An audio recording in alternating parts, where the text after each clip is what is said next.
Olá você, seja muito bem-vindo a mais um comentário da lição. Quarta-feira tem como tema Momento Hipertexto.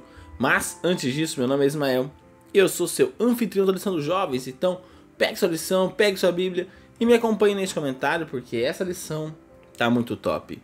E se esses vídeos estão te ajudando, se esse conteúdo está te ajudando, não se esqueça de deixar seu like, de se inscrever se você ainda não é inscrito, de ativar o sininho, de comentar, de compartilhar para mais pessoas conhecerem o canal e poderem ser ajudadas por este conteúdo.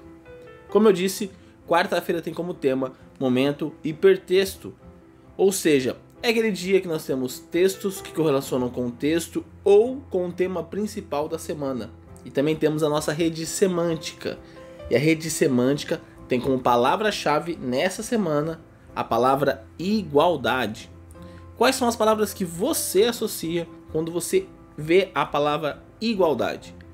Poste no seu Instagram, marque o @geraçãochamar e o @ismael_nunes para nós vermos o que você faz, o que você acha, o que você enxerga quando você vê a palavra igualdade. Eu, quando vejo a palavra igualdade, eu já associo automaticamente com um fato que acontece com Pedro lá no livro de Atos, no capítulo 10. Então, vou ler para você Atos, capítulo 10, do verso 9 ao verso 16. A minha tradução é a Nova Versão Transformadora e ela diz o seguinte: No dia seguinte, quando os mensageiros de Cornélio se aproximavam da cidade, Pedro subiu ao terraço para orar. Era cerca de meio-dia e ele estava com fome. Enquanto a refeição era preparada, entrou num êxtase. Viu o céu aberto e algo semelhante a um grande lençol ser baixado por suas 4 pontas. No lençol havia toda espécie de animais, répteis e aves. Então uma voz lhe disse: Levante-se, Pedro, mate e coma. De modo nenhum, Senhor, respondeu Pedro. Jamais comi coisa alguma que fosse considerada impura e imprópria. Mas a voz novamente falou: Não chame de impuro o que Deus purificou. A mesma visão se repetiu 3 vezes, então, subitamente, o lençol foi recolhido ao céu. Muitos irmãos de outras denominações, quando eles olham essa visão de Pedro, eles entendem que foi neste momento Deus falou assim: agora não é mais impuro, agora não existe mais isso, agora tá tudo certo, tá tudo liberado. Cara, é impressionante quanto as pessoas enxergam esse texto e não acabam de ler, porque o próprio texto ele vem se explicando que na verdade essa visão não tem absolutamente nada a ver com alimento, e sim sobre judeus e gentios. Por quê? Porque os judeus acreditavam que eles não poderiam levar a mensagem aos gentios, que eles não poderiam se misturar com os gentios por vários motivos. Porque eles eram impuros. E nessa visão, Deus está falando para Pedro: Pedro, leva a mensagem para os gentios. Não ache impuro aquilo que eu falo que é puro. Então não tem absolutamente nada a ver. Tanto que a conclusão que Pedro faz no mesmo capítulo, no verso 34 e no verso 35, é sensacional. Ele diz o seguinte: Então Pedro respondeu: Vejo claramente que Deus não mostra nenhum favoritismo.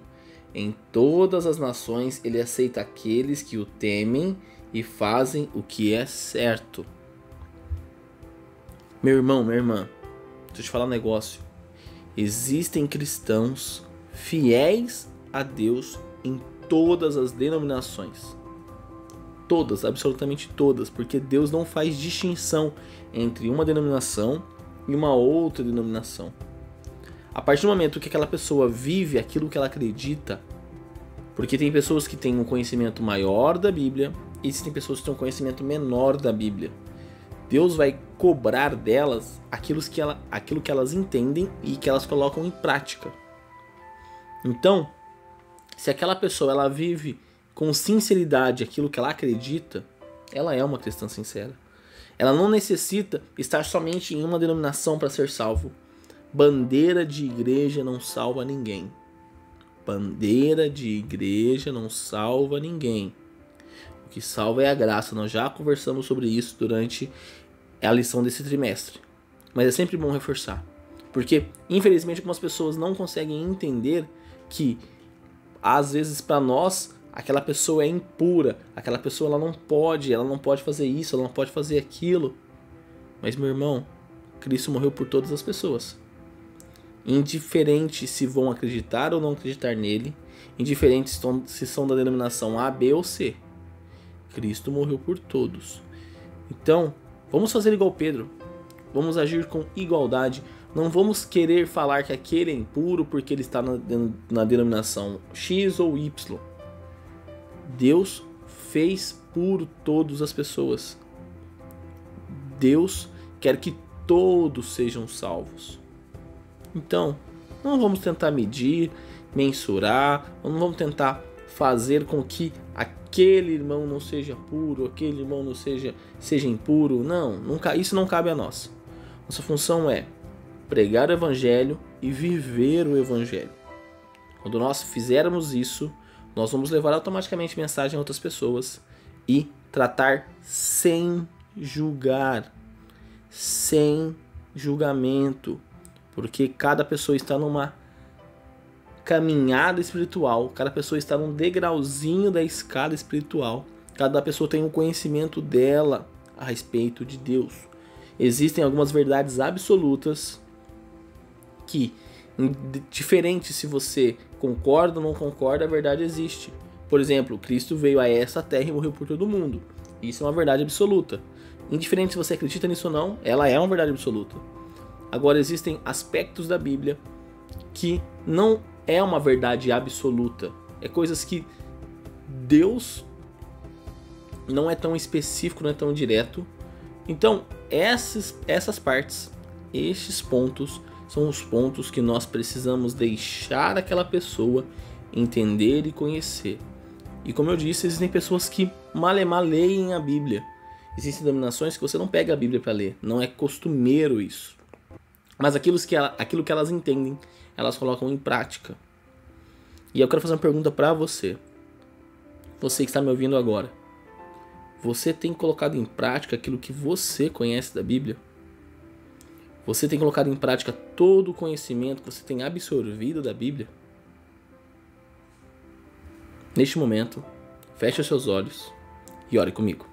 Querido amado Deus, obrigado, Pai, por mais um dia. Pai, que o Senhor possa nos ajudar a não julgar o irmão, seja de dentro de casa ou de fora de casa. Que o Senhor possa nos ajudar a entender que cada um está num degrau de um relacionamento com o Senhor, Pai. Pai, que o Senhor também nos ajude a colocar em prática tudo que nós conhecemos da Bíblia, todo o nosso entendimento, para que nós possamos, além de ler o Evangelho, viver o Evangelho. Pai, que o Senhor nos ajude a estar cada vez mais próximo do Senhor com um relacionamento sincero. E obrigado, Pai, por ter mandado o seu Filho a esta terra morrer por cada um de nós.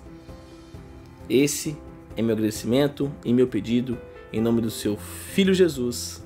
Amém. Então é isso, galera. Não se esqueça de postar a sua rede semântica no Instagram, marcar no @geraçãochamar, o @Ismael_Nunes. Um forte abraço a todos e até mais.